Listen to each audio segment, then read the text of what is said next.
Welcome to Retiree Tech Talk. My name is John and I am your host.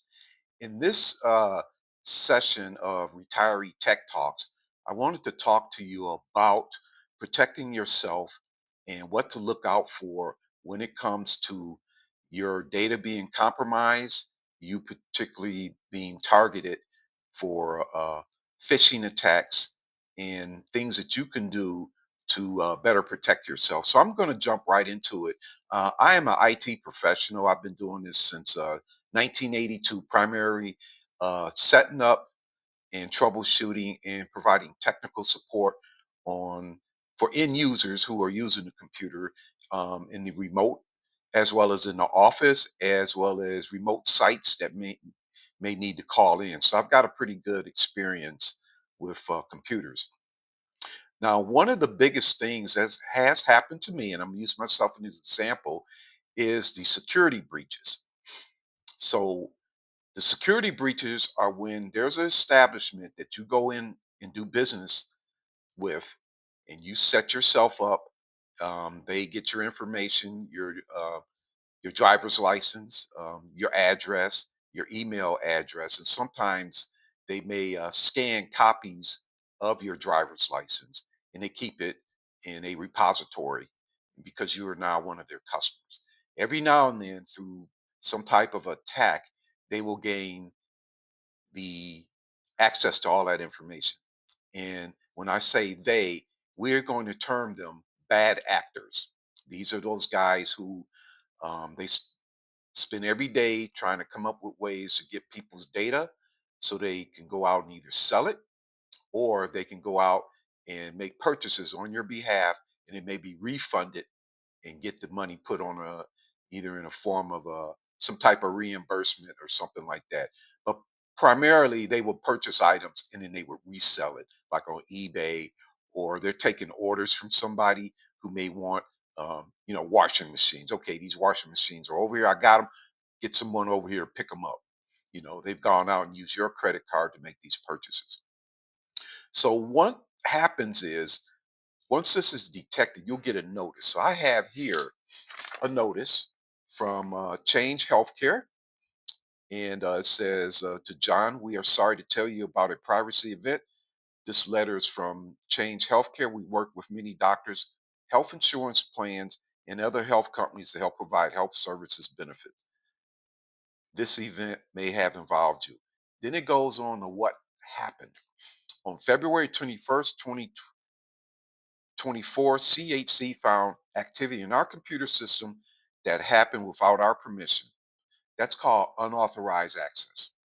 We quickly took steps to stop the activity. We began an investigation right away and hired a specific team to help us. And what that means there is that they also work with the law enforcement. And now it comes up with the date. On March 7th, we learned a cyber criminal was able to see and take copies of some data in our computer system. This happened between the 17th and the 24th. On the 20th of 2024, received files that were safe to look at on March 13th. Then it goes to tell you what was involved. We told our customers about this event starting on June 22nd. This document is dated September 23rd. And it's talking about health insurance data, the billing, and other claims have been compromised. And other personal data include social security, driver's license, IDs, and other state IDs.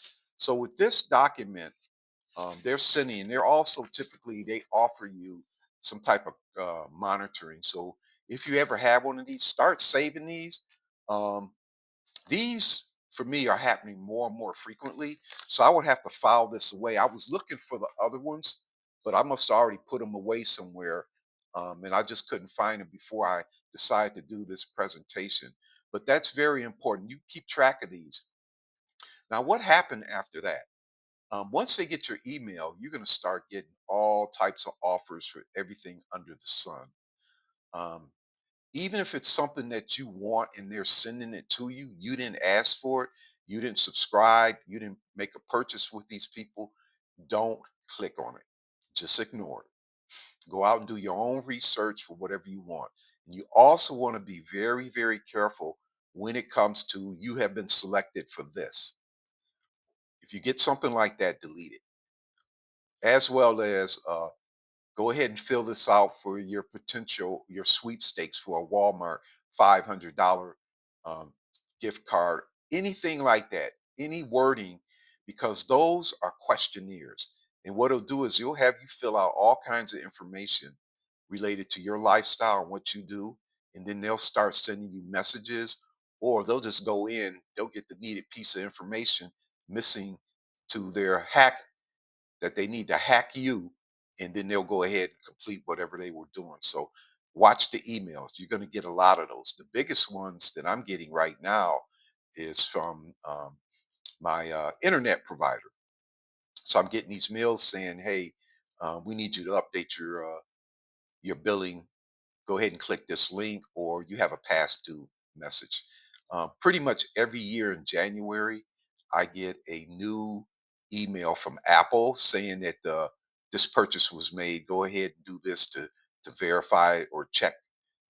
So I ignore all of those. But once they get the email, you'll be getting spam, and um, you can try and unsubscribe. I have NordVPN, and when I was clicking on these emails to go and unsubscribe, it came back and said this is a phishing site. The phishing is when they're looking to get information from you.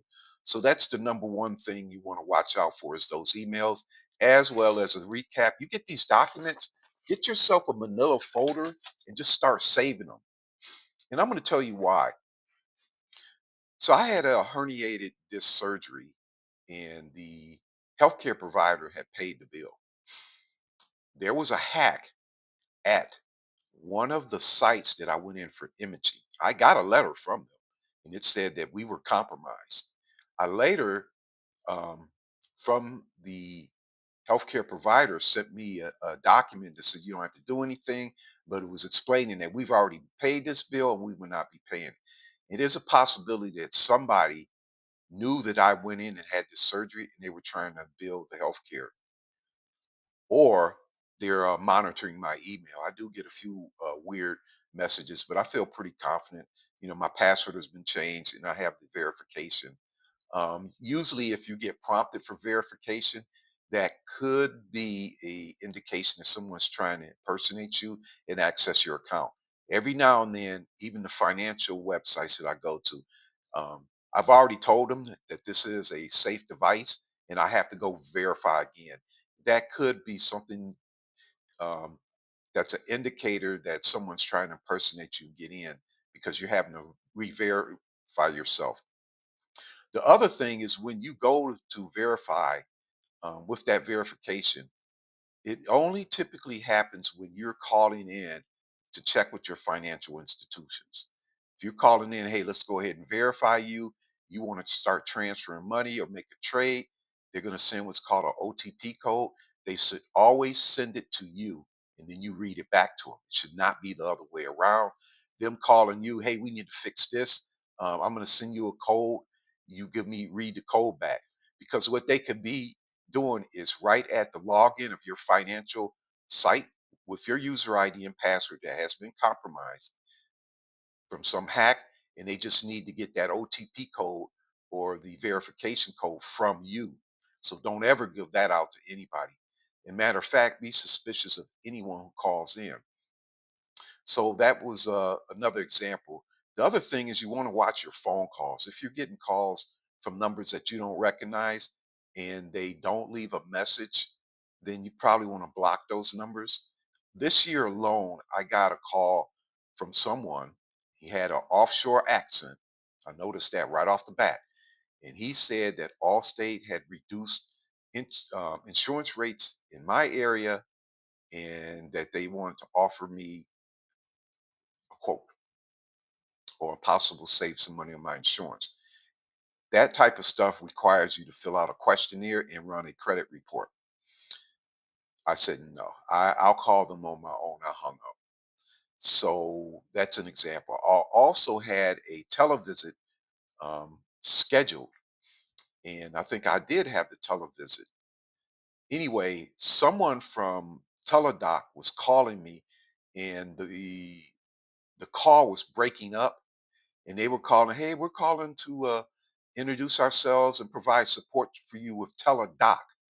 And again, that was very suspicious. I didn't ask them for anything.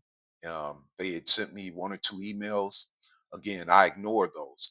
So you want to be very vigilant and be very suspicious of everything nowadays. And if you start getting these in, I should have 4 or 5 of these, and I need to find them and keep them, because what will happen is, if you are compromised for hundreds of thousands of dollars, they have a legal obligation to make you whole when that security breach. They're going to want to know, what did you incur. So you're going to have to keep track of all your statements. If you detect major charges on your credit card, that is evidence, and you want to start stockpiling all that stuff so that you can submit your claims and be made whole.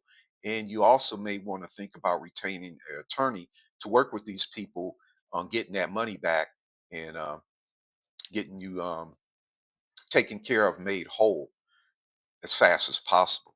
So this is pretty much it on my retiree tech talks, talking about scams, spoofing, phishing, and the type of hacks that happen.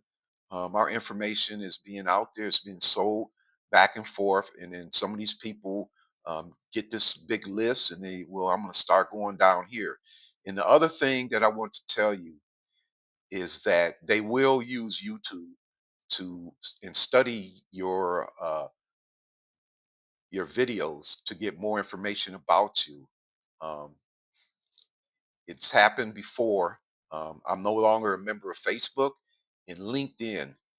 Um, I used to get emails, somebody maybe with a familiar name, and it would have a link and say, "Hey, I want you to join our network," and they'd have a link in it.